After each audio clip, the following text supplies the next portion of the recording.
have IBS and scoliosis, so I would describe myself as sick and twisted. You know those couples that have kids to try to save their marriage? Do you ever wonder what happens to those kids? I was raised by my beautiful single mom, but my dad had visitation on the weekends. And his idea of parenting was taking me to see whichever movie he wanted to go see. So I was 5 years old when I saw Austin Powers in theaters. And if you guys think back, you'll remember that there's a scene in that movie where Britney Spears blows up. And to 5-year-old me and current day me, Britney Spears is my favorite person who has ever walked this earth. So I came home crying. My mom's like, "Did you take her to an inappropriate movie?" My dad just smiled and said, "Oops, I did it again." When I first got diagnosed with IBS, I wondered if there were any celebrities out there with the same condition. I'm like, okay, I need a role model so that when I'm on the toilet fighting for my life, I can be comforted by the fact that maybe somewhere Beyonce is going through the same thing. So I googled celebrities with IBS, and the very first thing that came up was a picture of Hitler. Maybe I should just suffer alone. Now, I don't know if you can tell just by looking at me, but I have always been a little bit of a freak. Like, I may actually be insane. I have an example for you tonight. Back when I was 14, I went to youth group, and I saw this guy sitting by himself, and I decided to sit next to him. I've never met him before in my life, but I just saw him alone. I'm like, perfect target right there.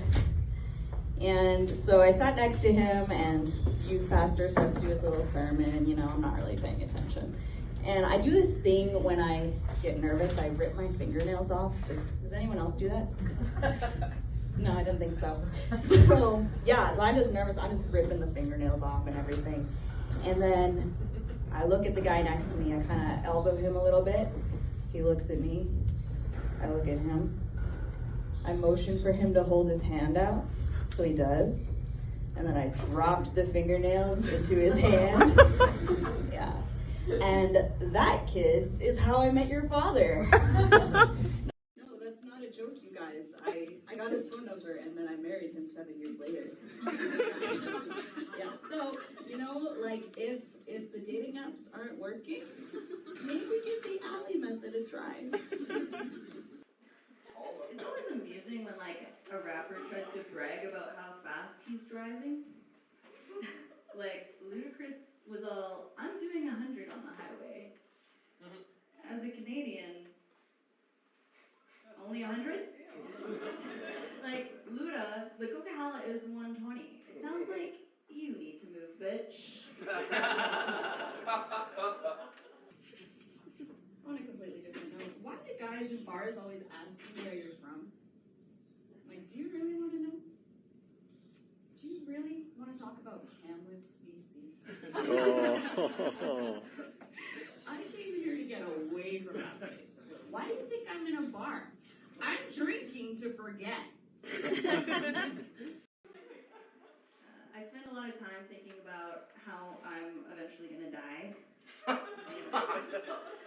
have 20 different illnesses, so I figured they're going to gang up and catch me one of these days. But my best friend is in charge of planning my funeral. I figured my husband's going to be too devastated from losing all of this to have to figure things out, But something that's really important to me is that they play my favorite song at the funeral, Kung Fu Fighting by Carl Douglas. Yeah, I don't have a belt or anything, but it just has a lot of personal meaning to me. So they're just going to be lowering me down, and everyone's and then you just hear,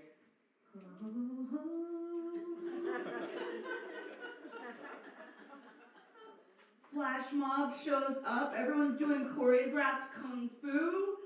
It's going to be so fun, you guys. I wish that I could be there.